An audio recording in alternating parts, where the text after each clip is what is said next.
This is just a recipe for the most predictable version of the adventure, but we're not cooking in private, we're cooking in public, in front of a live studio audience that's shouting stuff at us and at each other, and changing the recipe while we're trying to run it. The writers are on the hook if this is hard to read, if we can't find what it is we need to run the adventure, if the puzzles or the plot are unclear, but they're not at the table with us. We're on the hook if the adventure is unfun, if it turns into a meat grinder, if the players are losing track of what's going on, if they can't find the plot, if they can't find where they're supposed to go next because they lost the thread of where the adventure is going. We're the ones that are on the hook for our players' engagement and having a good game. I'm James as DM with a day job. Every other week I talk about the challenges, rewards, and I guess the art of being a dungeon master. If you like that kind of thing, then like, comment, and subscribe. Any and all support is appreciated. Since usually I run my own handwritten adventure, I thought we'd go through an actual published one using the Shattered Obelisk, which is a reprinting and expansion of the original starter set, The Lost Mines of Phandalin. I tend to be very detailed in my prep. When other dungeon masters say, oh, just improvise it all, you can't possibly know what the adventurers are going to do, so why even bother? I kind of grind my teeth at that. Not because I don't believe them, I take them at their word, just I can't do it. I don't need to know every possible answer for everything that the players could possibly do. What I do need to do is have an understanding of what their purpose is as an NPC or a monster. Are they likely to respond to intimidation? Are they more likely to be persuasive? How is it that they see their place in the world? Do they see themselves as conquerors? Are they just mindless killers? Are they an ogre that just needs to smash everything? That's their place in combat.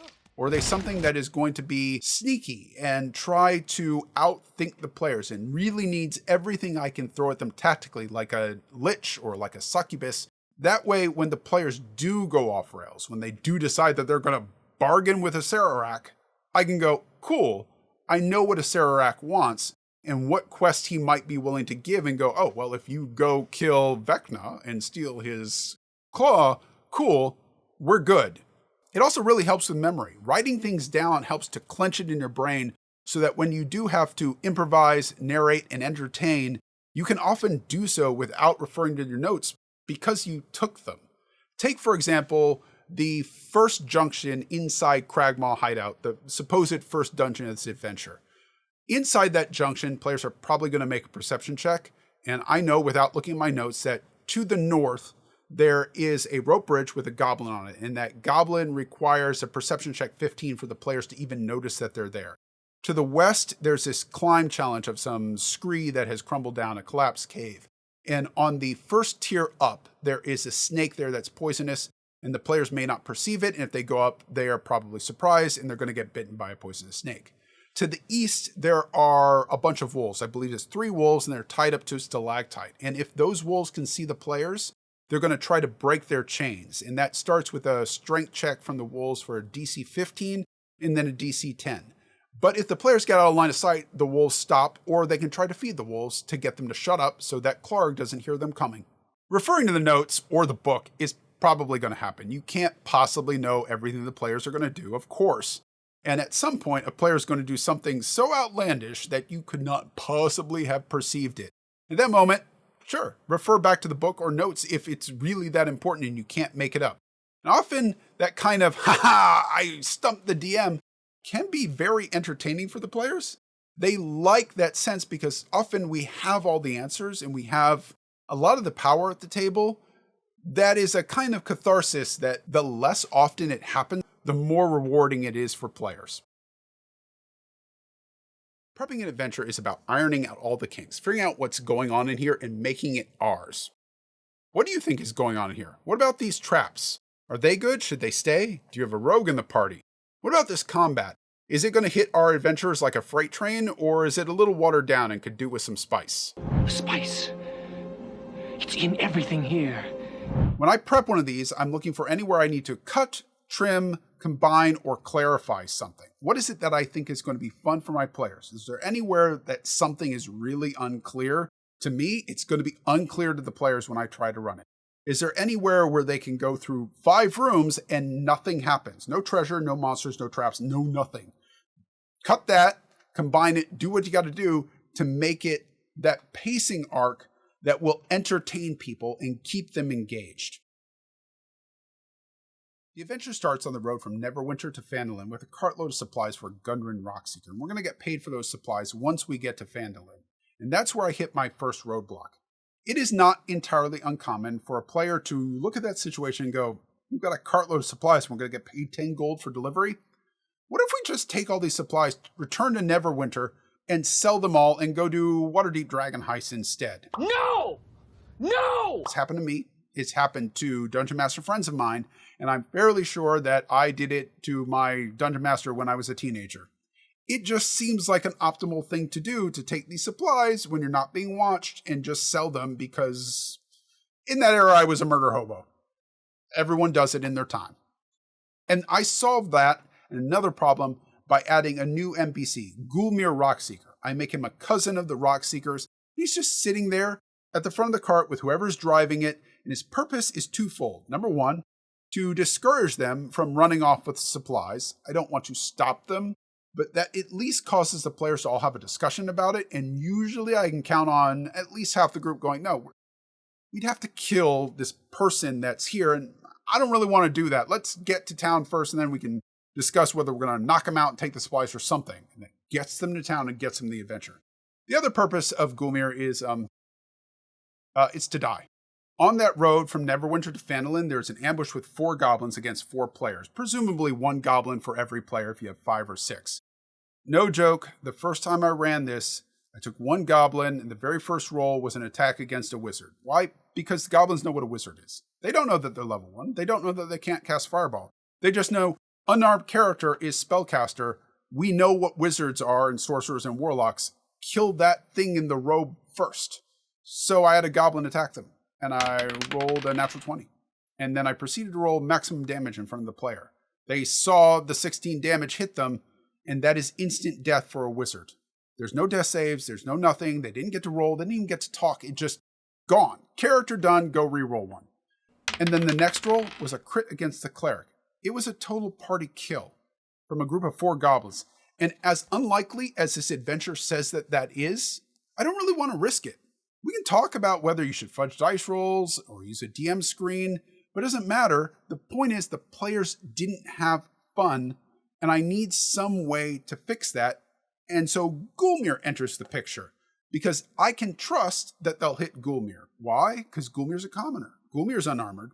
The goblins don't know which one's a wizard and which one isn't, and they don't know that their arrows aren't going to hit, and they know that Gulmir is a dwarf, and traditionally goblins hate dwarves, so it makes logical sense to my players that, yeah, they would all strike Gulmir. And now Gulmir is dead on the ground, and the players maybe feel some responsibility for him, feel some righteous anger to the goblins, and they took the full surprise attack without actually taking any hits themselves.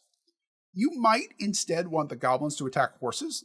That's perfectly fine with me. It makes the goblins seem like jerks if they attack the horses, but the horses can't stop the players from turning around and going back to Neverwinter and selling supplies. So again, Gulmir. In maps like the Red Brand Hideout, Cragmaw Hideout, or even the battle map for the ambush, I mark things right on the map. Sometimes we're in photocopies. Usually I use Post-its or little clear tabs. You write it right on the book if you want it. It is your book. You bought it. And post in there things like difficult terrain. Where can cover be found? Maybe some shorthand rules for cover. Where there is an athletics check for like swim or climb.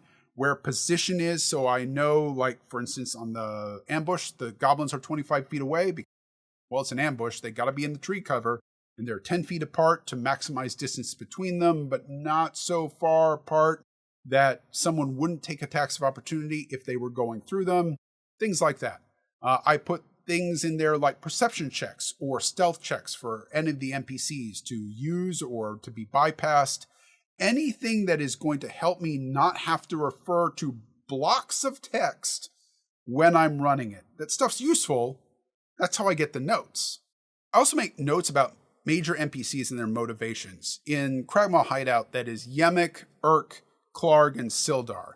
Yemek wants Clarg gone because Clarg is in charge of the goblins right now, and once Clarg's gone, Yemek's in charge. And that means that Urk must answer to Yemek as well. So to my mind, Urk, being a goblin, not thinking 2 steps ahead, would see Yemek as the problem, would try to betray Yemek to Clarg if given the opportunity. To me, goblins wouldn't respond to diplomacy. They're not that kind of a creature, but they would respond to intimidation. But they're better at intimidating each other, and bugbears are even better at intimidating goblins than, say, humans, dwarves, or elves. So I make some notes about what would work. Maybe you think differently. Note that on your sheet so that when it comes time, the players have to talk with them. No matter what tactics they take, you've got an idea of who they are and what they're going to respond to. Sildar, I make similar notes. Sildar, if freed, will go along with this adventure, but the players leave, Sildar's going to want to go back because Sildar wants to find out what happened to Gundren. He feels a responsibility to him because he is a good character. At the same time, he's a neutral good character, so to me, he would see the goblins as an ever-present threat.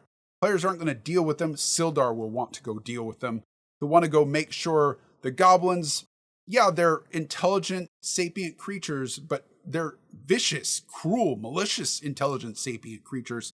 And if you just leave them, they're going to prey on more innocents. And I, Sildar, can't live with that on my conscience, so I must go defeat them. Maybe if the players manage to convince them that Yarno or Iarno, I don't know what that character's name is supposed to be pronounced as. If the players managed to convince Sildar that they were going after him, maybe they could convince him to go along with that. But now that I've thought of that, I have it in my head and in my notes so that if that's what comes up or something similar, I can riff on it and improvise in the moment. I also make notes about voices that I'm going to use and mannerisms that I want. For example, for Yemek, I have my default goblin voice. Since Yemek's going to talk the most, Yemek's going to talk like this. Then I have a different voice that I need to use for Urk because I need to separate the two. And for Urk, I go to my golem voice. It's not a very good golem voice, but it's the one that I use. But I want to be more goblin-y, so I make sure that my mouth is stretched out a little bit when it makes my voice like this. For Clarg, I have a different voice, and I make notes about where it is in my throat. For example, Clarg tends to be really deep down here, and then to make it more snarly, if you lift your nose up and try to scrunch it up, it makes it very easy to do Clarg's voice. Stinking, rotting goblins always rolling around, doing useless things. I hate them. And that allows me, if I ever have to come back weeks later and they've already talked to this person, to try to replicate those voices. Anything that's about where you put it in your throat, where you position your nose, anything that I do with my cheeks, anything like that can help you out. I am not a voice actor. Look at one of those, but these are kind of simple things that I can write down for myself. Whatever works for you. Always look at the boss monster. The adventure designers do not know what kind of players you've got and what they're going to play. And if you run in here with 4 wizards and they've put a boss monster in that is immune to fire, lightning, and acid, your wizard players are going to have a bad time. Clarg, for example, does 11 damage on average. And he's not alone. He's got 2 other goblins with him and a wolf. And that means Clarg is absolutely going to get the sneak attack, and that's enough damage to kill some players outright, if at least knock them out. 1 player is going unconscious every round during this fight. So against level 1 characters, especially for new players that aren't tactical or a group that's very just run in, smash things, and hope for the best, I would look at lowering some things. I think of Clarg as kind of rejected from the other bugbears. So I would lower Clarg's strength so that he doesn't get as high a bonus. I would maybe remove the Morning Star that he's using and give him just a mace or maybe even a club. So instead of 2d8 damage, he's doing 2d6 or 2d4. And I would lower his hit points. Again, not the biggest, greatest of bugbears. It's okay if he's got lower hit points. They're still within the acceptable range. And it won't take as many rounds to get rid of Clarg.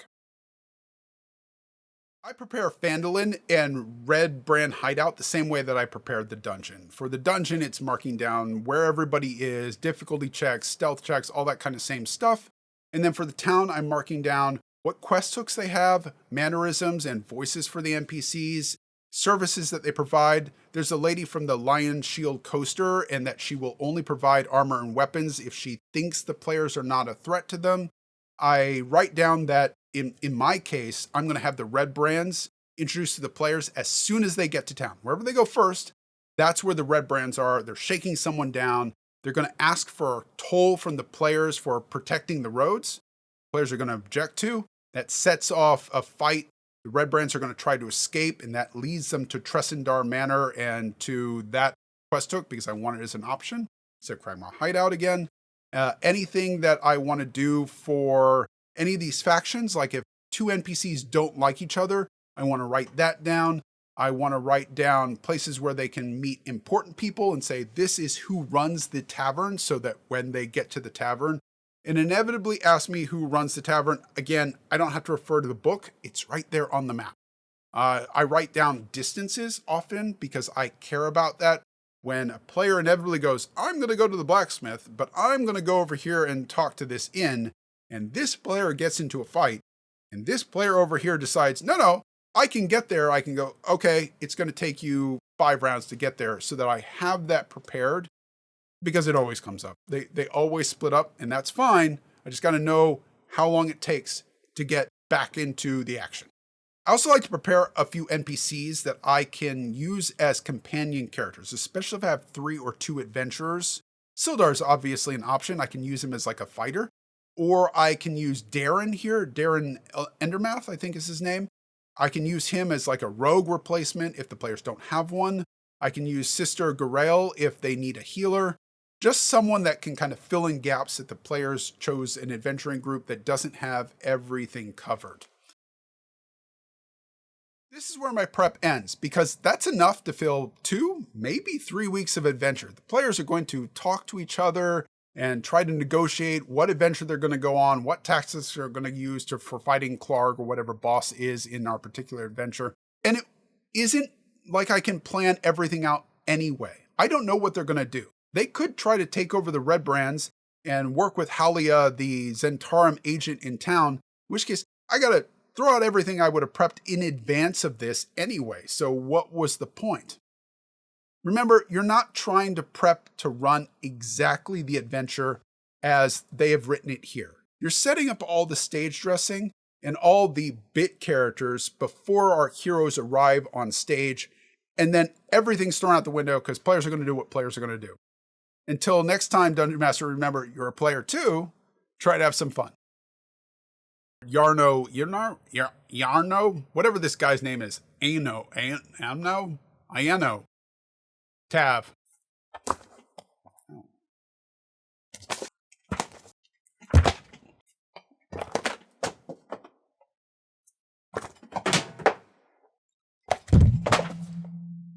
Sorry, what's this?